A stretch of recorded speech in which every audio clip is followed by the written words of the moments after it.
Om Sahana Bhavatu Sahanau Bhunaktu Sahaviryam Karavavahai Tejasvinavadhitamastu ma vidvashavahai. Om Shanti Shanti Shanti. Hoje, finalmente, chegamos ao último episódio da Katha Upanishad, essa história maravilhosa entre o Senhor da Morte, Yamaraja, e esse menino Nachiketas, tão jovem e tão maduro já, tão interessado nesse conhecimento que, uma vez estabelecido, nos liberta de todo o sofrimento, nos liberta de todo o conceito equivocado acerca de nós mesmos, que causa esse sofrimento, que causa essa sensação de inadequação, que causa essa sensação muitas vezes de pequenez, de inferioridade, que nos traz essa sensação de que o mundo inteiro é tão maior do que nós e que está o tempo inteiro nos ameaçando e que, portanto, nos liberta deste medo do mundo todo. E é muito interessante que no último episódio nós finalmente falamos sobre yoga.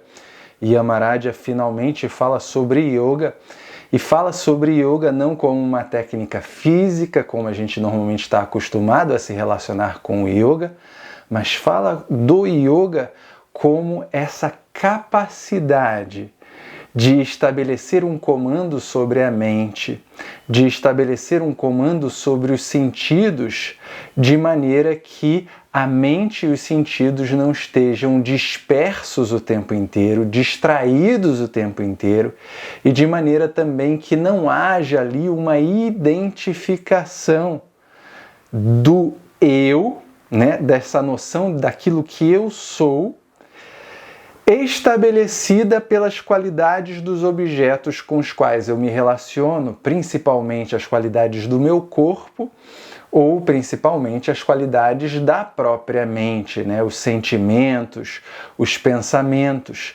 E a gente viu ali que os pensamentos não são objetos que nós escolhemos, os pensamentos não são nossos, e por isso o corpo sutil não é alguma coisa individual, né? O corpo sutil, ele é também algo universal, porque os pensamentos, eles não são exclusivos seus. Os pensamentos são comuns a todos nós, de vez em quando a gente capta um ou outro pensamento determinado, e as emoções é a mesma coisa.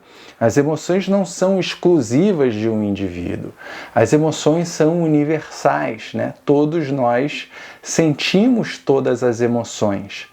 E, portanto, às vezes, nós pegamos as qualidades desses pensamentos, nós pegamos as qualidades dessas emoções e atribuímos a nós mesmos, né?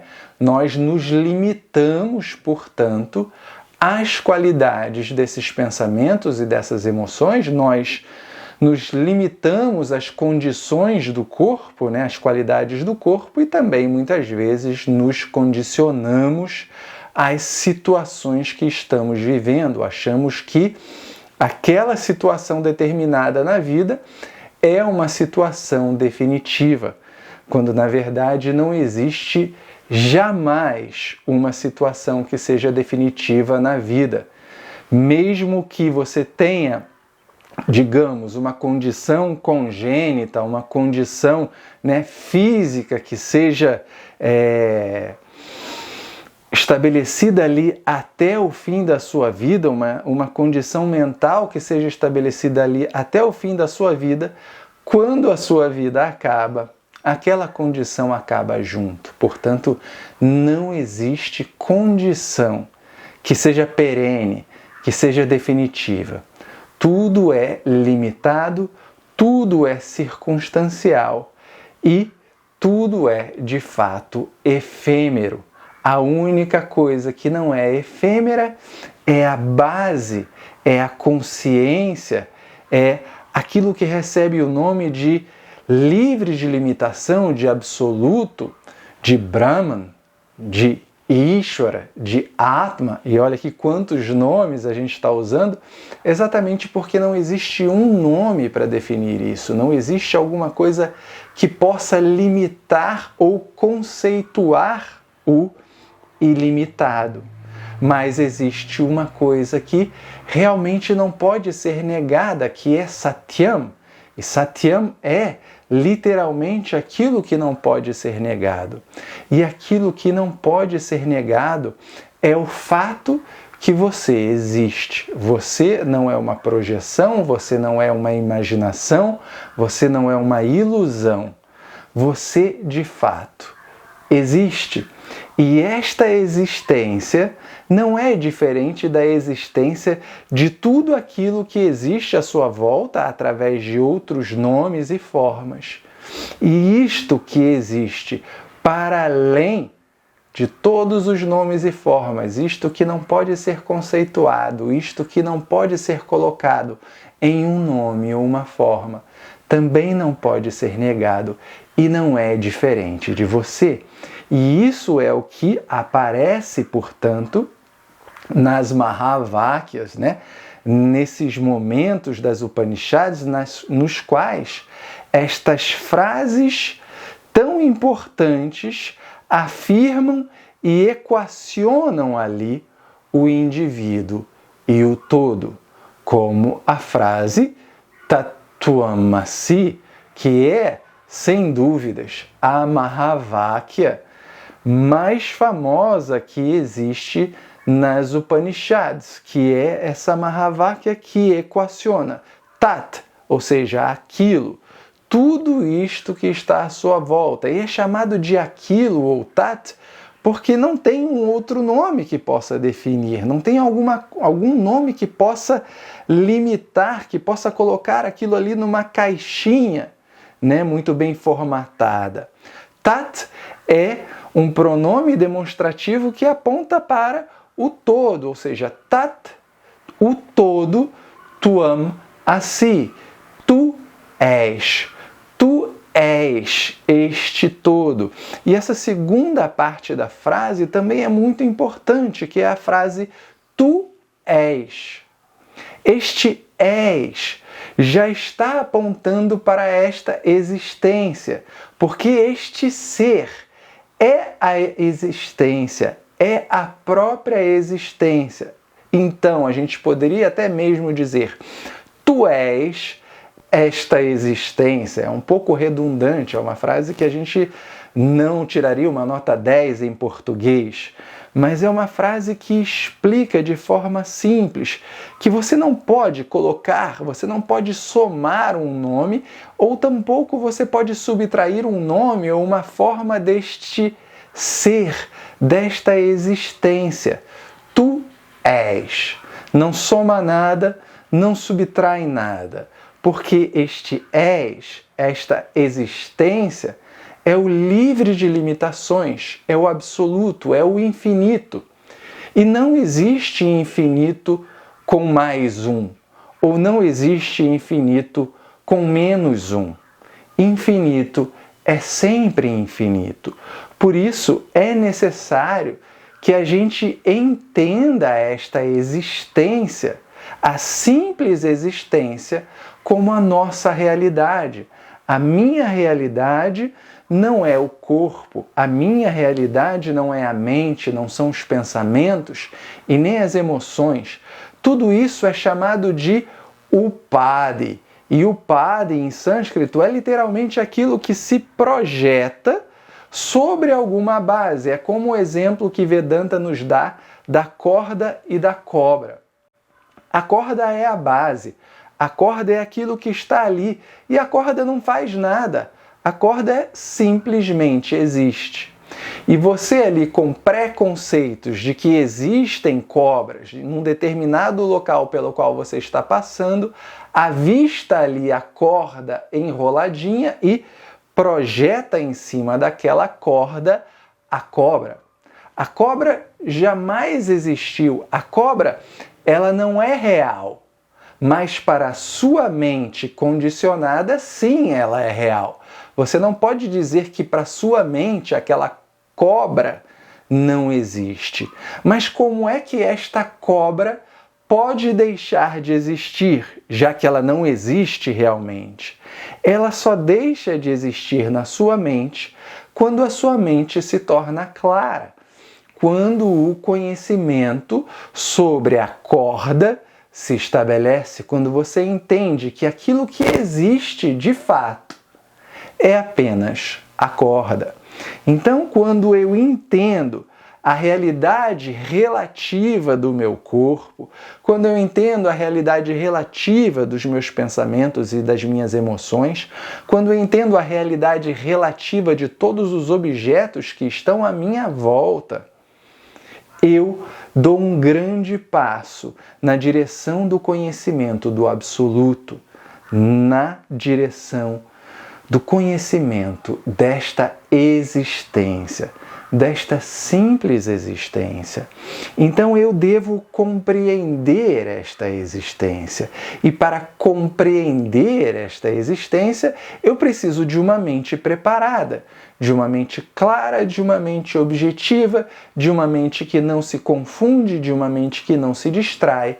E esta mente se conquista através de uma vida de yoga. Então ali sim as técnicas de yoga têm o seu valor, porque todas as técnicas sendo usadas, elas me ajudam na conquista desta mente que é capaz de enxergar aquilo que de fato existe e não simplesmente as coisas que estão sendo projetadas pela própria mente em cima desta base, que é a própria existência.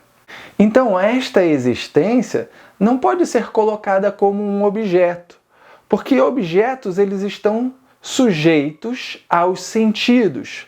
Cada sentido, comandado pela mente, é capaz de reconhecer um tipo de estímulo, o estímulo visual, o estímulo olfativo, o estímulo de paladar, de tato, de textura, né? De temperatura. Então, os sentidos, eles se relacionam com objetos. E toda vez que eu coloco esta existência como objeto, eu falho miseravelmente, porque esta existência não é um objeto. E toda vez que eu tento colocar esta existência como um conceito, como uma ideia, eu também falho miseravelmente, porque esta existência não cabe em conceito algum. É a nirvachaniyam, não pode ser colocado ou não pode ser descrito por palavras. Então, a Upanishad continua dizendo que para conquistar esta mente clara e objetiva, é necessário se libertar de todos os desejos. E aí que entra um detalhe muito importante dentro desse estudo de Vedanta ou dentro desse estudo de yoga como um todo, que é o fato de que você não pode levar as coisas ao pé da letra o tempo todo, porque não existe uma vida livre de desejos. Uma vida livre de desejos seria uma vida sem objetivo algum. E você tem um objetivo aqui que se chama moksha, que se chama liberdade, e que não é um objetivo distante ou diferente de você, mas que não deixa de ser um objetivo. No próprio Tattva-bodha, que é um livro de Shankara, que é uma composição de Shankara, melhor dizendo, porque na época isso não era livro, era uma tradição oral, obviamente, Shankara fala sobre mumukshutvam, ou seja, o desejo pela liberdade. E ele descreve mumukshutvam com a seguinte frase: mokshome bhuyat iti icha. E aí ele usa o verbo desejar aqui em sânscrito, que é o verbo icha, que aparece aqui como icha. Icha significa desejar. Mokshome, que eu possa ter esse desejo de me libertar desta confusão, me libertar desta ignorância. E aqui, o que a Katha Upanishad quer dizer, e o que Shankara também diz ali no Tattva Bodha, e Patanjali também fala sobre isso nos Yoga Sutras, é o fato de como você vai administrar os seus desejos. Porque uma vida é repleta de desejos. Você tem o desejo de ir na esquina, você tem o desejo de comer, você tem o desejo de beber, você tem o desejo de se relacionar. A questão não é abrir mão desses desejos. A questão é como você vai administrar esses desejos na sua vida. Porque não existe pessoa no mundo que tenha realizado todos os seus desejos durante uma vida. Não existe. Então, em algum momento, alguns dos nossos desejos não serão realizados, não serão alcançados. E como eu vou reagir a isso? Eu vou reagir com uma frustração? Ou eu vou ser capaz de acomodar aquele acontecimento de que um desejo meu não foi realizado? A mente yogi é esta mente capaz de administrar esses desejos, ou seja, alguns se realizarão, outros não se realizarão. Mas uma vida sem desejos, isto não vai acontecer. E dentre todos esses desejos que eu tenho na minha vida, eu tenho que enfatizar, eu tenho que priorizar moksha, que é um desejo diferente de todos os outros desejos, como eu já falei. Porque quando eu desejo um objeto, eu desejo algo que é diferente de mim. Eu desejo algo que está distante de mim. Quando eu desejo moksha, eu desejo simplesmente reconhecer aquilo que eu já sou. Então, não exige uma ação, não exige um esforço como o deslocamento de um lugar para o outro, ou a conquista de algo que eu não possua. Moksha é reconhecer aquilo que eu já possuo. Eu já possuo, entre aspas, porque é aquilo que eu já sou. Portanto, não é tornar-se livre dos desejos, é administrar muito bem esses desejos e priorizar o desejo que vale a pena. Lá no começo da Upanishad, Yamaraja, o Senhor da Morte, oferece para Nachiketas 3 desejos. E o primeiro, Nachiketas manda logo 2 em 1. Ele fala, eu quero voltar para casa, quero que meu pai esteja de bem comigo. O segundo é, eu quero ensinar para as pessoas o ritual através do qual elas possam conquistar tudo o que elas querem conquistar, porque existem pessoas que estão ainda envolvidas com todos esses desejos, que é o que a Upanishad está falando aqui agora. E Nachiketas ainda coloca mais um, que é esse Mumukshutvam, que é o terceiro desejo de Nachiketas ali nessa ordem, né? Ele diz, agora, Senhor da Morte, eu quero conhecer, eu quero saber sobre aquilo que nem mesmo o Senhor tem o domínio, que nem mesmo você pode controlar, que é aquilo que está para além da morte. E ali, esse mantra da Upanishad se conclui dizendo, então esta pessoa que é capaz de ter um comando sobre os seus desejos, torna-se imortal. Não é que ela se torna imortal, e a gente já falou disso aqui nos vídeos de algumas aulas atrás, mas ela se reconhece como imortal, porque ela se reconhece livre. Porque moksha é o entendimento de que eu sou livre até mesmo do nascimento, até mesmo da morte. O ser, esta consciência, e olha aí de novo, quantos nomes podem aparecer, é aquilo que é a existência, é aquilo que é contínuo, é aquilo que não é limitado por um começo ou por um fim. É aquilo que simplesmente é. E ali, o Senhor da Morte continua dizendo no próximo mantra, quando todos os nós do coração são desatados, esta pessoa se liberta, esta pessoa se torna imortal. E aqui de novo, estamos usando a figura de linguagem, se torna imortal. Não é se torna imortal, você já é imortal, o ser é imortal. E ali ele usa uma frase bem bonita, né? Quando todos os nós do coração se desatam. E todos os nós do coração são exatamente esses apegos, esses desejos, estas aversões e estes conceitos totalmente equivocados acerca de mim mesmo. Então, quando todos esses conceitos são dissolvidos, quando todos esses apegos e aversões são dissolvidos, o que resta é aquela pessoa tranquila, é aquela pessoa relaxada, é aquela pessoa satisfeita, que sou eu.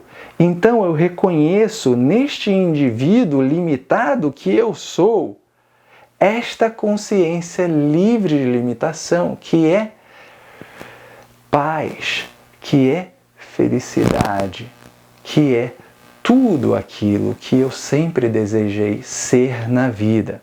Então o conhecimento, ele não te dá alguma coisa diferente daquilo que você é, mas ele revela aquilo que você é naturalmente.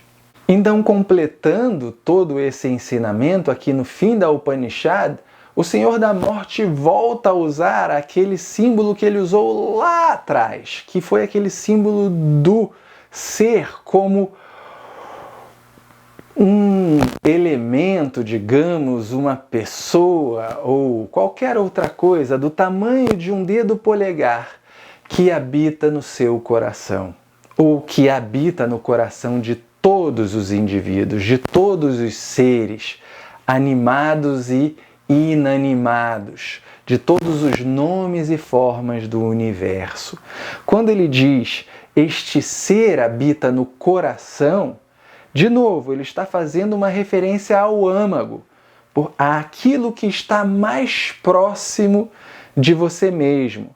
Porque quando você se refere a si mesmo, você sempre leva a mão no peito. Eu sou, eu sou, eu sou. E é um símbolo do seu âmago, é um símbolo daquilo que está mais próximo, daquilo que é mais íntimo de você. E a gente usa essas palavras novamente apenas como metáforas e símbolos, porque aquilo que existe mais próximo de você não existe de verdade, porque você é aquilo que tudo permeia. Você não é limitado por um espaço, você não é limitado por coisa alguma, você é aquilo que sempre existe e que simplesmente existe.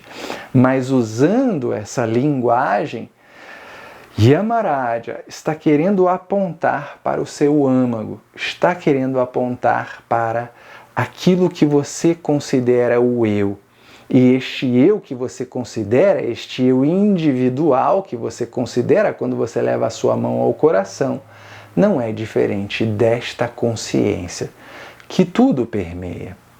E assim, dessa forma, a Upanishad se conclui.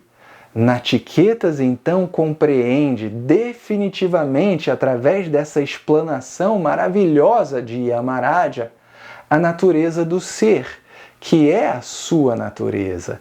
E Natiketas, obviamente, já desconfiava disso tudo. Não à toa ele fez essa pergunta tão importante que é: eu quero reconhecer aquilo que está para além das suas garras, ó Senhor da Morte. E então, a partir dessa explicação maravilhosa que o Senhor da Morte dá para Natiketas, Natiketas se estabelece nesse conhecimento do livre de limitação e torna-se imortal.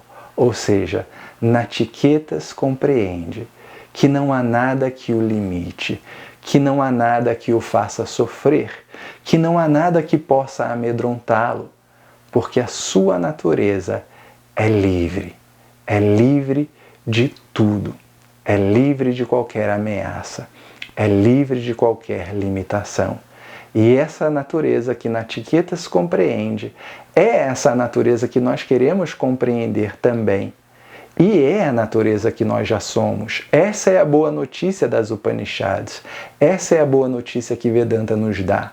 Que aquilo que nós buscamos, na realidade, é aquilo que nós já somos. Então, o que você precisa é ouvir e investigar isso que você está ouvindo, questionar isto que você está ouvindo, para que você então veja, a partir dos seus próprios olhos, a sua real natureza, livre de limitações. E assim, a Katha Upanishad se conclui. Om Purnamadav Purnamidam Purnat Purnamudachyate Purnasya Purnamadaya Purnameva Vashishyate. Om Shanti Shanti Shanti. Hari Om Shri Gurubhyo Namaha. Hari Om.